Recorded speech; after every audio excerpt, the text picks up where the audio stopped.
Haleluya, saudara pemirsa yang dikasih oleh Tuhan, sukacita sekali kalau hari ini kami masih bisa mendengarkan firman Tuhan. Sebab ada saatnya saudaraku, firman itu kita cari ke selatan, tidak kau jumpa di selatan. Kau cari ke utara, utara sudah menutup tentang firman Tuhan. Kau cari ke barat, barat sudah tidak ada lagi berita firman. Dan kalau hari ini firman Tuhan masih diadakan saudaraku, itu karena cinta semata. Karena cinta Tuhan, firman Tuhan ada. Oleh sebab itu, jangan sia-siakan berita keselamatan ini. Hanya sia-sia kita dengar. Persiapkan saudaraku. Kalau ada Alkitab saudaraku, mari kita membaca dalam 2 Tawarik 33. Ya, 2 Tawarik 33. Ayat yang pertama sampai yang ke-6. Raja Manase berumur 12 tahun pada waktu ia menjadi raja, dan 55 tahun lamanya ia memerintah di Yerusalem. Ia melakukan apa yang jahat di mata Tuhan, sesuai dengan perbuatan keji bangsa-bangsa yang telah dihalaukan Tuhan dari depan orang Israel. Ia mendirikan kembali bukit-bukit pengorbanan yang telah dirobohkannya oleh Hizkia ayahnya. Ia membangun mesbah-mesbah untuk para Baal, membuat patung-patung Asera, dan sujud menyembah kepada segenap tentara langit dan beribadah kepadanya. Ia mendirikan mesbah-mesbah di rumah Tuhan. Walaupun sehubungan dengan rumah itu, Tuhan telah berfirman, di Yerusalem namaku akan tinggal untuk selama-lamanya. Dan ia mendirikan juga mesbah-mesbah bagi segenap tentara langit di kedua pelataran rumah Tuhan. Bahkan ia mempersembahkan anaknya sebagai korban dalam api di Lebak Ben Hinnom. Ia melakukan ramal, telah dan sihir, dan menghubungi para pemanggil arwah dan para pemanggil roh beramal. Ia melakukan banyak yang jahat di mata Tuhan, sehingga ia menimbulkan sakit hatinya. Saudaraku yang terkasih dalam Tuhan, mari sebelum kita mendengarkan firman Tuhan, kita tundukkan kepala, kita berdoa. Bapa Surgawi, kami ucap syukur atas segala sesuatunya.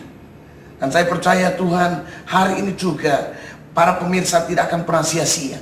Sebab kami percaya ada ria-ria di balik pengharapan kepada Tuhan. Ada sukacita di balik kita menyerah diri kepada Tuhan.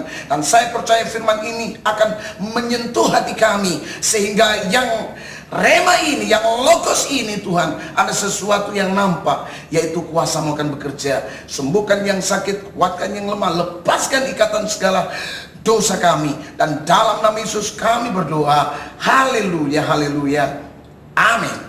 Saudaraku yang kasih dalam Tuhan, saya percaya saudaraku merindukan program ini, dan saya percaya saudara akan diberkati melalui program ini. Tapi sebelumnya saudaraku, ada persembahan, yaitu dari Hedi Diana, suatu pujian yang indah yang bertemakan perhiasan ganti abu. Saudaraku, mari kita dengarkan pujian ini, dan kembali setelah itu kita dengarkan firman Tuhan. Haleluya, haleluya.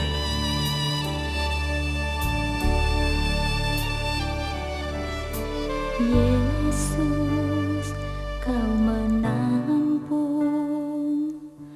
kesedihanku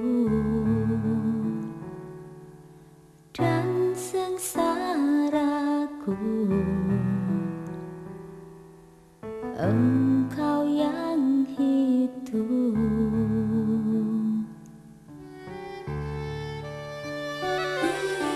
Yesus, Kau merawat hati yang remuk, jiwa yang hancur. Engkau yang menghibur.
Yesus, Kau merawat hati yang remuk, jiwa yang hancur, Engkau yang menghibur.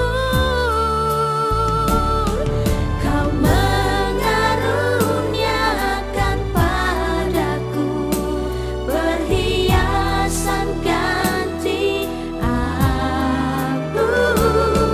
Kau melepas kain kabungku dan mengenakan di kepalaku perhiasan ganti abu. Kau mengaruniakan padaku perhiasan ganti abu. Kau melepas kain kabungku dan mengenakan di kepalaku perhiasan ganti abu. Perhiasan ganti abu. Perhiasan ganti abu.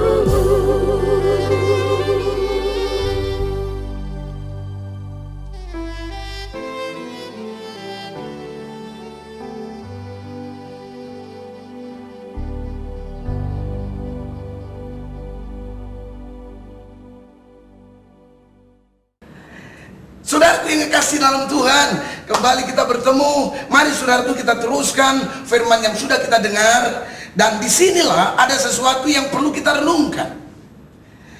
Tidak menjamin semua nikmat dunia, keindahan dunia, bahkan mujizat dari Tuhan yang berkonotasi harta, pangkat, dan jabatan akan mampu memperjelas gambar Allah di dalam hidup kita masing-masing.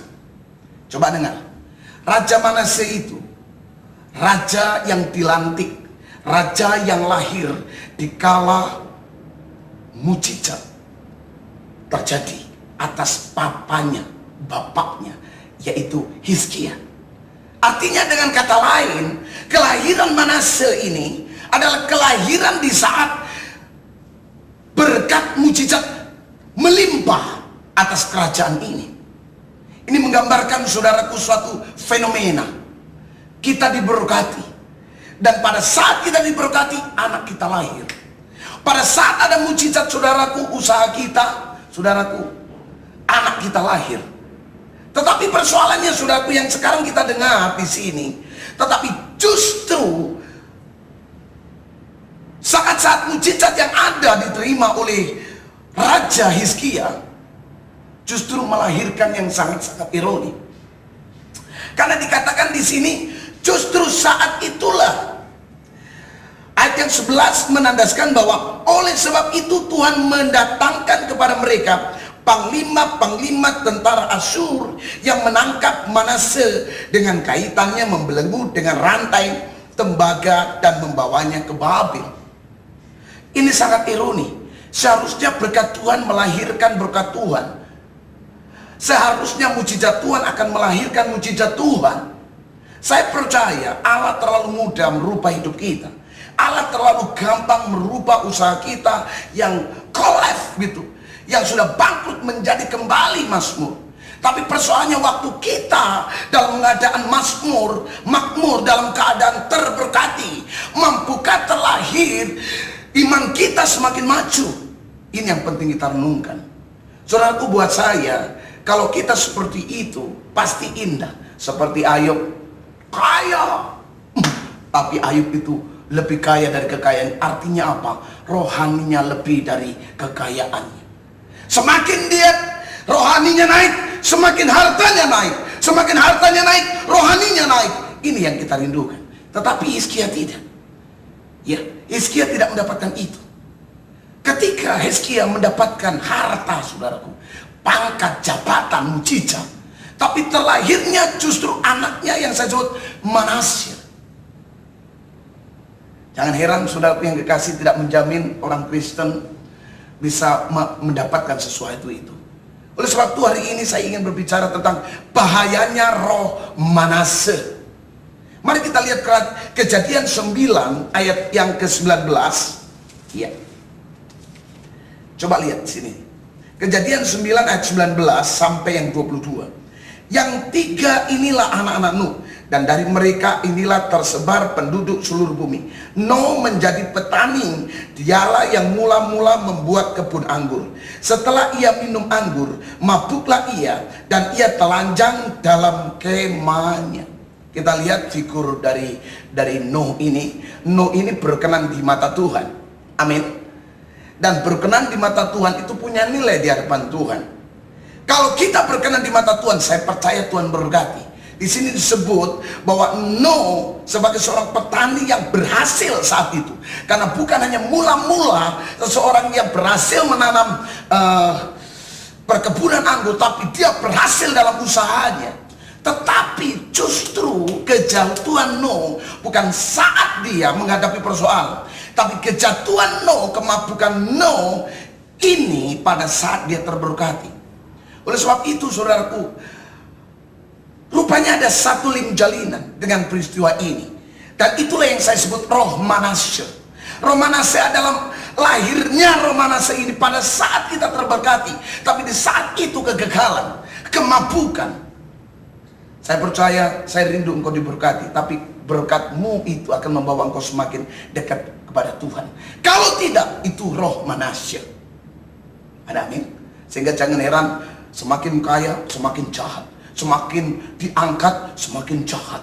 Dulu waktu masih jadi jemaat, tidak seperti itu. Tetapi sekarang sudah diangkat majelis, diangkat pendeta, diangkat pelayan. Tapi hidupnya tidak seperti apa yang dia alami sebagai seorang pejabat rohani. Dengar baik saudaraku yang kasih dalam Tuhan, saya percaya saudara akan diberkati program ini. Sebab sekarang ini yang masuk di dalam gereja-gereja, yang masuk di kalangan orang Kristen, saudaraku, itu bukan hanya, saudaraku, roh-roh yang engkau membuat engkau terlalu itu menakutkan. Tetapi kadangkala roh Manase ini yang sekarang masuk di gereja Tuhan, sehingga gereja tidak bisa mekar, gereja tidak bisa menjadi terang.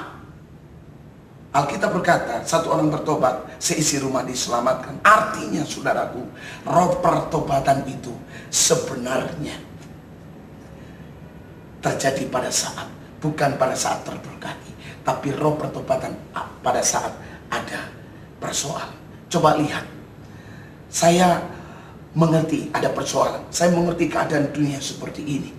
Ingat, kalau engkau menyikapi seperti itu, saya percaya ini akan menjadi sesuatu yang luar biasa. Kenapa? Karena ini persoalan dunia ini, segala sesuatunya kalau kita renungkan, bencana alam, tsunami, gempa, kalau kita renungkan, justru ini sekolah kita, sekolah Allah atas kita. Karena saya percaya suara Allah itu suara alam, suara alam itu suara Allah. Sehingga kalau engkau bisa mendengar suara Allah, saudaraku, saya percaya alam ini akan juga kita bisa kuasai. Tapi kalau saudara tidak bisa mengerti suara Allah, engkau tidak bisa mengerti apa itu suara alam, sehingga engkau ketakutan dengan keadaan ini. Kalau saudara baca di Mazmur ayat 91 dijelaskan dengan jelas di situ bagaimana pembelaan Allah di saat masa-masa krisis seperti ini. Tapi saya tidak menyinggung itu. Saya ingin menyinggung apa bahayanya roh Manase ini. Sebab Pengkhotbah 6 ayat 1, saudaraku, dan 2 disingkapkan begini. Ada sesuatu kemalangan yang telah kulihat di matahari yang sangat menekan manusia. Orang yang dikarunia Allah kekayaan, harta benda dan kemuliaan, sehingga ia tak kekurangan sesuatu pun yang diinginkannya. Tetapi orang itu tidak dikarunia kuasa oleh Allah untuk menikmatinya, melainkan orang lain yang menikmatinya. Inilah kesia-siaan dan penderitaan yang pahit. Buat apa saudara kaya tapi tidak melahirkan kekayaan rohani? Ini kesia-siaan, kata pengkhotbah. Kenapa? Karena engkau telah dicengkeram, telah dikuasai oleh roh Manase, tidak mengerti, tidak tahu diri. Dan orang seperti inilah yang kadangkala membuat orang lain tidak bertobat. Roh Manase seperti inilah kadang-kala menutup jalan Tuhan. Saudaraku, yang pertama saudaraku, apa bahaya Roh Manase dalam gereja Tuhan? Yang pertama dikatakan begini, ayat yang kedua, ia melakukan apa yang jahat di mata Tuhan, sesuai dengan perbuatan keji bangsa-bangsa yang telah dihalau Tuhan dari depan orang Israel. Ada kalimat keji di sini, saudaraku. Pertama, apa bahaya Roh Manase jika masuk di anak-anak Tuhan? Pertama, kita akan melihat kesengsaraan, sadisme, pornografi. Bukan sesuatu yang menyedihkan, tapi sebuah kenikmatan. Agar zaman ini tayangan-tayangan media cetak, media elektronik menayangkan sadisme, spiritual, ya, setanisme, dan segala sesuatunya yang membuat kita kadang-kala terheran-heran. Saudaraku, saya percaya ada banyak orang senang itu sesuatu yang menyeramkan begitu. Kadang-kala saya berpikir, kenapa orang seperti ini? Dunia ini sudah semakin seram, tapi kenapa kok suka seperti itu? Dunia ini sudah menakutkan, tapi kenapa suka sesuatu tayangan yang menakutkan? Jangan-jangan saudara adalah korban Roh Manase. Manase ini senang kalau orang menderita, senang kalau dalam hal-hal mistik seperti itu. Ini Roh Manase, saudara. Saya percaya sebagai abdi Allah, kalau saudara betul-betul anak Tuhan, engkau jauhkan dari situ. Ingat, Tuhan itu sebenarnya sangat mudah memberkati saudara. Tapi kalau ada Roh Manase di dalam hidupmu, Tuhan saat itu, kata Alkitab, menghambat segala berkat-berkat itu. Saudaraku yang kasih, dalam Lukas 5 ayat yang 4-5, mari kita melihat. Ya, Yesus pernah menyatakan sesuatu yang perlu direnungkan. Lukas 5 ayat 4-5. Setelah selesai berbicara, ia berkata pada Simon, bertolaklah ke tempat yang dalam dan tebarkanlah jalamu untuk menangkap ikan. Simon menjawab, Guru, telah sepanjang malam kami bekerja keras dan kami tidak menangkap apa-apa. Tapi karena engkau yang menyuruhnya, aku akan menebarkan jala juga. Saudaraku, orang-orang yang dipegang oleh kuasa Roh Manase ini, yang pertama dia suka sadisme, suka itu. Hal-hal yang berbau pornografi, suka itu. Akhirnya pikirannya ngeres betul begitu. Di sini terjadilah apa yang dikerjakannya nanti sia-sia. Murid-murid Tuhan Yesus pernah mengalami kegagalan yang paling gagal, saudaraku.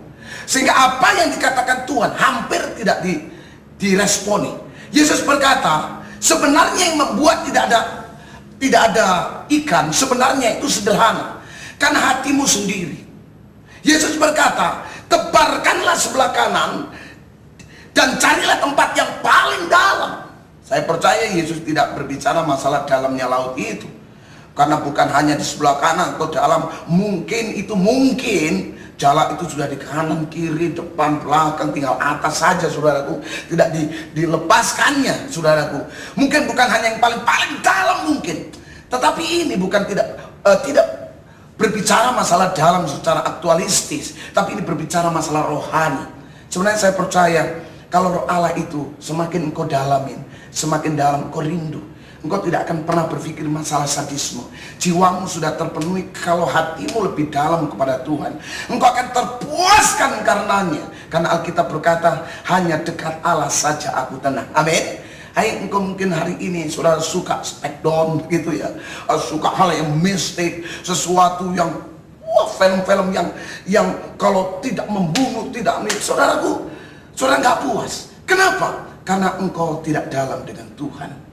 Saudaraku yang kekasih dalam Tuhan. Dan inilah yang membuat Allah sakit. Kalau saudara membaca ayat yang ketiga, ia mendirikan kembali bukit-bukit pengorbanan yang telah dirobohkan oleh Hizkia.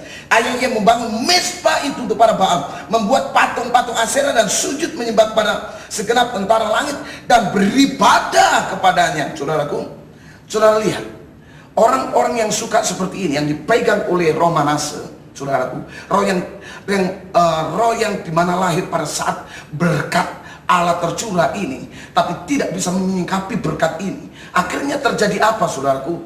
Saudaraku, semangat kita untuk menyakiti hati Tuhan. Memang saudara setia ke gereja, kau pergi ke gereja semangat, tapi sampai di gereja saudaraku ngomongin pendeta, ngomongin istri pendeta, ngomong anak pendeta, tinggal anjing pendeta aja belum diomongin. Kenapa? Karena saudara punya roh Manasye.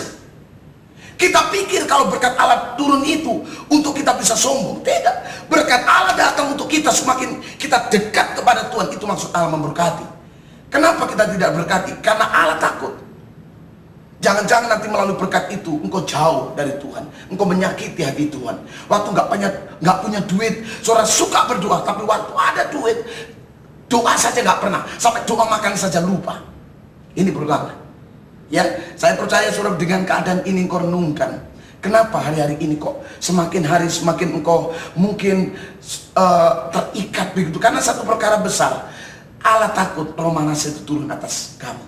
Renungkan baik-baik. Allah terlalu mudah untuk menolong saudara. Yang kedua, ayat yang keempat kita melihat, Ia mendirikan mezbah-mezbah di rumah Tuhan.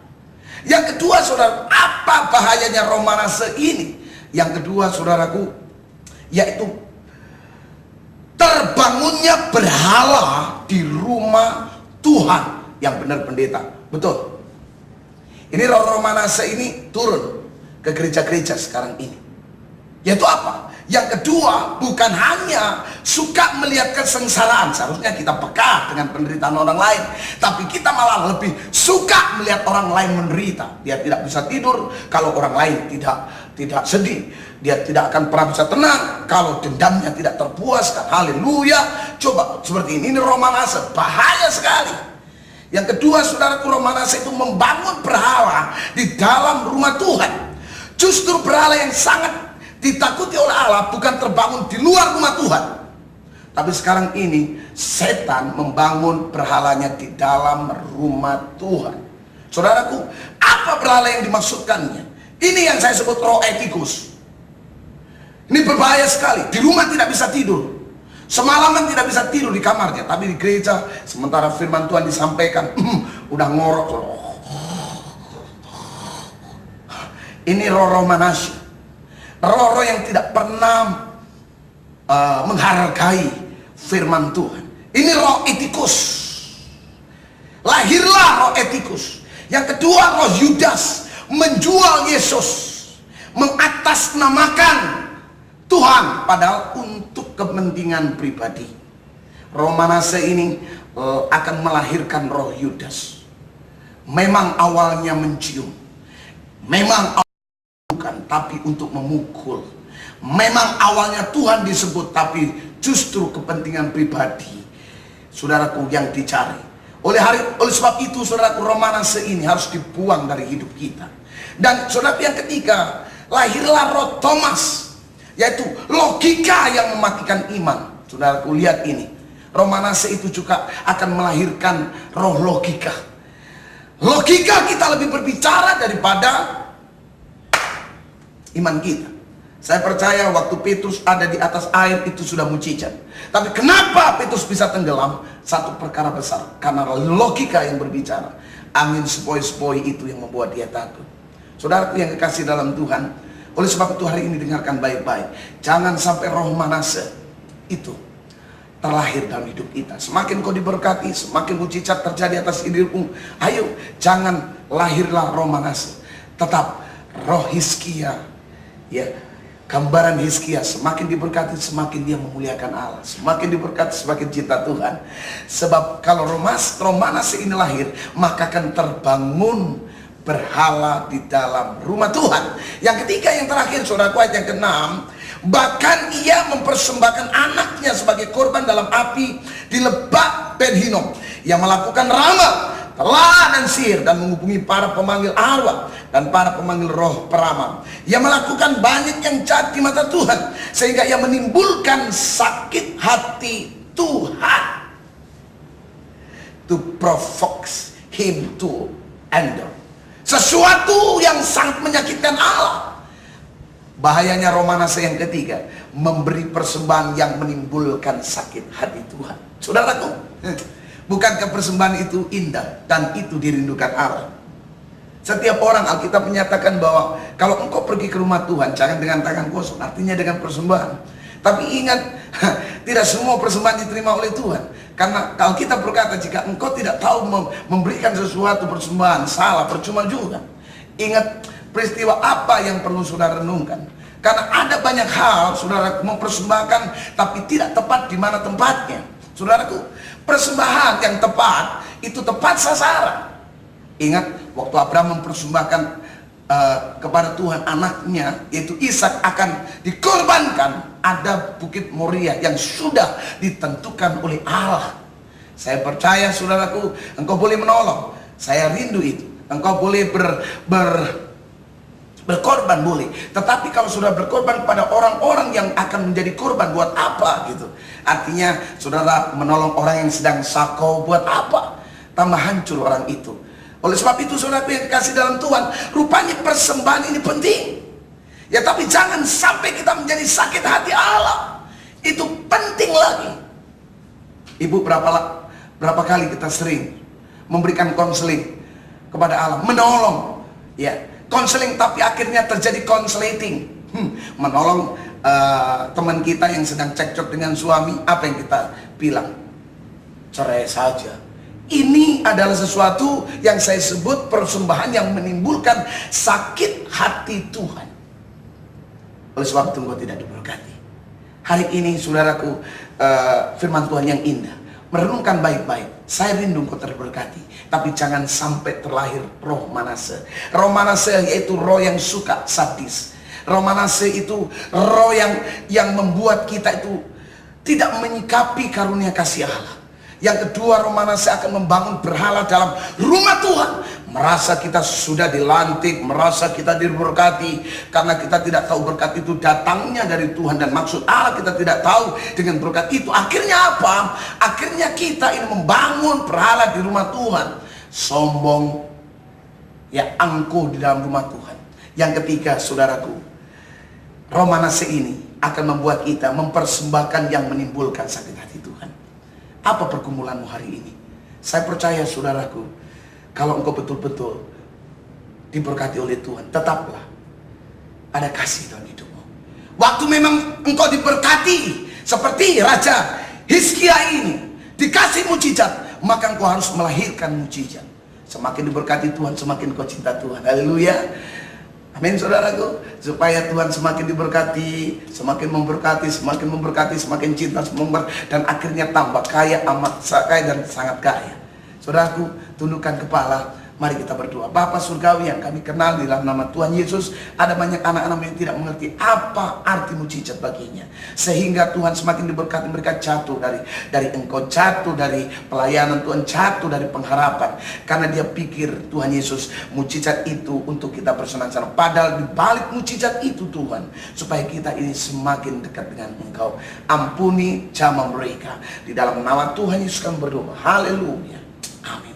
Dan sekarang saudara yang kasih dalam Tuhan, kalau saudara ingin menghubungi kami, telepon di hotline ini. Dan banyak hamba Tuhan yang akan menyampaikan sesuatu konseling yang luar biasa. Dan pesan saya saudaraku, kalau saudara belum ada penggembalaan, saudara boleh hadir jam 7 pagi hari Minggu, jam 10 dan jam 6 sore setiap hari Minggu. Kalau saudara rindu disembuhkan di jamaah Tuhan, saudara boleh hadir dalam MMP setiap hari Rabu jam 7 malam. Kami siap melayani saudara. Pesan saya, masih terus dalam Tuhan. Sampai berjumpa dengan program yang lain. Tuhan Yesus memberkati saudara. Salam, salam. Tuhan Yesus memberkati. Haleluya. Amin.